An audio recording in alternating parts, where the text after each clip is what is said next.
ఇప్పుడు ఈ మధ్యకాలంలో పెట్టింది కదండి, నేను ఎప్పుడో పెట్టింది, కాస్త కొన్ని తేడా వల్ల అది ఆగిపోయింది అంతే. అప్పుడు పార్టీ ఉన్నప్పుడు పెట్టింది ఈ స్థలాలు నాకు అప్పుడు ఇచ్చింది. కానీ ఈ సెంటు స్థలం వచ్చినందుకు మటుకి నాకు చాలా చాలా సంతోషంగా అనిపించింది. టాపీ మేస్త్రులు కానీ ఎవరైనా ఉంటారు కదా మీ చుట్టాల్లోనే సరే తెలిసిన వాళ్ళు కానీ ఎవరైనా ఉంటే మటుకు నేను స్క్రీన్ మీద నేను నెంబర్ ఇస్తాను, నాకు కాల్ చేయండి. మీరు 8 లక్షలే 4 సార్లకి ఇస్తారు మనకి, 2.5 లక్షలు 4-5 సార్లకి ఇస్తారే, మరి మన అకౌంట్లోకి వేస్తారేమో. అది 2 లక్షలు గ్రూప్ వస్తుంది. వచ్చిన తర్వాత ఇంక అప్పుడు స్టార్ట్ చేద్దాం అనేసి అనుకుంటున్నా. గవర్నమెంట్ తరఫున కూడా మనకి లోన్ సెలక్షన్ అయిపోయింది, 2.5 లక్షల లోన్ సెలక్షన్ అయింది.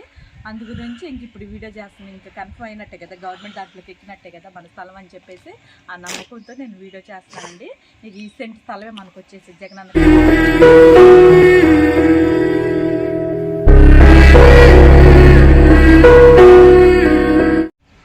అండి.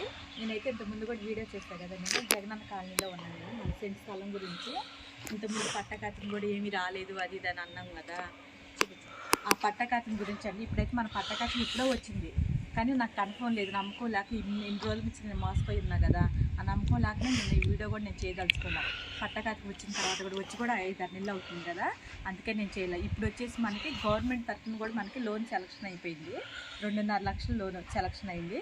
అందు గురించి ఇంక ఇప్పుడు వీడియో చేస్తున్నాను. ఇంకా కన్ఫర్మ్ అయినట్టే కదా, గవర్నమెంట్ దాంట్లోకి ఎక్కినట్టే కదా మన స్థలం అని చెప్పేసి ఆ నమ్మకంతో నేను వీడియో చేస్తానండి. నీకు ఈ సెంట్ స్థలమే మనకు వచ్చేసి జగనన్న కాలనీలో వచ్చేసి ఆ ఈ సెంట్ స్థలానికి నేను ఇల్లు కట్టుకుందాం అనుకుంటున్నాను నేను. ఎందుకంటే ఇక కనీసం కొంతమంది వద్దు అని అంటున్నారు, మీ సలహాలు కూడా నాకు చెప్పండి. అసలు కట్టుకోమంటారా వద్దంటారా సెంట్ స్థలంలో అనేది. ఎందుకంటే కొంతమంది ఇక్కడ వాళ్ళు ఎందుకులే కట్టడం, అక్కడ రోడ్డు కూడా సరిలేదుగా బాగాలేదు కదా అనేసి అంటున్నారు. అందుకని నాకు అసలు ఏం అర్థం కావట్లేదు. ఈ వీడియో కారణం అంటే అసలు నాకు సంతోషమే కదా, సెంట్ స్థలం అయినా సరే అసలు మనకు లేనప్పుడు కూడా ఉంది కదా, అసలు గతి లేనప్పుడు కూడా కనీసం ఈ సెంట్ స్థలం అని వచ్చింది కదా, దానివల్ల నేను సంతోషపడుతున్నా కాస్త. అంటే ఇది వచ్చేసి ఇది అంతకుముందు పార్టీ నాకు ఫస్ట్ వచ్చింది అప్పుడు అండి. మళ్ళీ మీరు అనుకుంటారేమో ఈ ఫోటో ఉంది కదా ఇప్పుడు ఏంటి అనేసి, ఇప్పుడు ఈ మధ్యకాలంలో పెట్టింది కదండి, నేను ఎప్పుడో పెట్టింది, కాస్త కొన్ని తేడా వల్ల అది ఆగిపోయింది అంతే. అప్పుడు పార్టీ ఉన్నప్పుడు పెట్టింది ఈ స్థలాలు నాకు అప్పుడు ఇచ్చింది ఈ స్థలం వచ్చేసి. అందుకని ఈ సెంట్లో కూడా నేను ఇల్లు కడదామనేసి అనుకుంటున్నాను నేను. మనం ఏంటంటే ముందు బేస్మట్ట లేపిన తర్వాతే వాళ్ళు లోన్ ఇస్తారంట, మనకు ముందు ఎవరంట ముందు ఇస్తారేమో అనేసి అనుకున్నాను నేను. ముందైతే ఎవరంట బేస్మట్టం లేపాలి, మనం లేపి ఫోటో పెడితేనే వస్తుందని చెప్పారు. సరేనండి, నాకు వచ్చే నెలలో గ్రూప్ వస్తుంది, 2 లక్షలు గ్రూప్ వస్తుంది. వచ్చిన తర్వాత ఇంక అప్పుడు స్టార్ట్ చేద్దాం అనేసి అనుకుంటున్నా. మంచి రోజు చూసి కనీసం ఉన్నప్పుడు అలా కట్టుకున్నా సరే, ఒక సంవత్సరంన్నరలోనైనా సరే ఇల్లు కాస్త అప్పుడు వరకైనా అవుతుంది కదా. ఇక సెంట్ స్థలంలో ఎలా ప్లాన్ చేయాలి ఏంటి అనేది నాకు అసలు అర్థం కావట్లేదు. మీలో ఎవరైనా తెలిసిన వాళ్ళు ఉన్నా కూడా నాకు చెప్పండి. ఎవరైనా టాపీ మేస్త్రులు కానీ ఎవరైనా ఉంటారు కదా మీ చుట్టాల్లోనే సరే తెలిసిన వాళ్ళు కానీ ఎవరైనా ఉంటే మటుకు నేను స్క్రీన్ మీద నేను నెంబర్ ఇస్తాను, నాకు కాల్ చేయండి మీరు.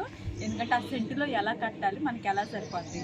కొన్ని ఇక్కడ ఇల్లు నేను చాలా వరకు చూసా కానీ కొన్ని నచ్చినాయి, కొన్ని నాకు నచ్చలేదు. ఇది వచ్చేసి మనకి పనమట వైపు అంట, అంటే అన్నీ కనుక్కున్నాను నేను. పనమట వైపు రోడ్డు ఇది. అప్పుడు మరి ఎలా కట్టాలి ఏంటి అనేది కూడా నాకు అర్థం కావట్లేదు. మొత్తం వచ్చేసి పనమట వైపు వస్తుంది, కానీ పనమట వైపు మనం నడవకూడదంట, ఎందుకంటే పనమట వైపు రోడ్డు వస్తుంది. అప్పుడు తూర్పు వైపు పెట్టుకోవాలనేసి అంటున్నారు. ఈ డీటెయిల్స్ మొత్తం అండి మీలో ఎవరికైనా తెలిసినా సరే నాకు కంపల్సరీ చెప్పండి.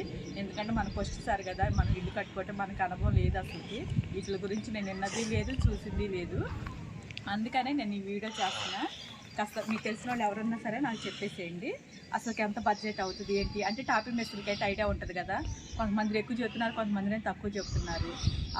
ఆ ప్లాన్ బట్టి మనకి ఎంత అమౌంట్ అవుతుంది ఏంటి అనేది కూడా వాళ్ళు చెప్తానంటున్నారు. కొంతమంది కాంట్రాక్ట్కి కూడా ఇవ్వమని అడుగుతున్నారు. కాంట్రాక్ట్కి అయితే ఇవ్వకూడదని అనుకుంటున్నాను నేను. మామూలుగా మన కాడ ఉన్నప్పుడు నేను కట్టుకుంటానండి. కాంట్రాక్ట్కి ఇచ్చే అంత స్తోమత నాది కాదు. వాళ్ళకైతే 2 సార్లు డబ్బులు ఇచ్చేయాలంట. అంత అమౌంట్ మన దగ్గర ఎక్కడి నుంచి వస్తే ఉన్నప్పుడు నేను జమ చేసుకొని నేను కట్టుకుంటాను. నేను 1 సంవత్సరం పట్టవచ్చు, సంవత్సరాలు పట్టవచ్చు, 2 సంవత్సరాలైనా పట్టవచ్చు. ఇంకా అలాగే ఎందుకంటే ఒకేసారి కూడా ఆ 2 లక్షలు ఇవ్వరు మనకి. మనం మళ్ళీ కడతా ఉంటే మన ఫోటోలు పెడితేనే అంట వాళ్ళు ఇచ్చేది.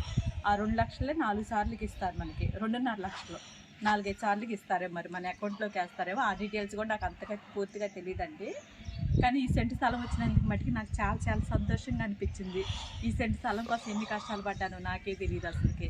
ఎంతమందికి అడిగి వెళ్ళానో, ఎంతమందిని తిరిగి ఎంత బతిలాడానో, ఎంత చేశానోనండి. ఇంకా చెప్పాలంటే ఇంకా చాలా ఉన్నాయి. కొంతమంది వచ్చిన పేరునే తీపిచ్చేశారు, కావాలనే తీపిచ్చారు. ఇక్కడ వచ్చేసి అన్ని చేశారు, చాలా బాధలు పడ్డా ఒక సెంటు కోసం.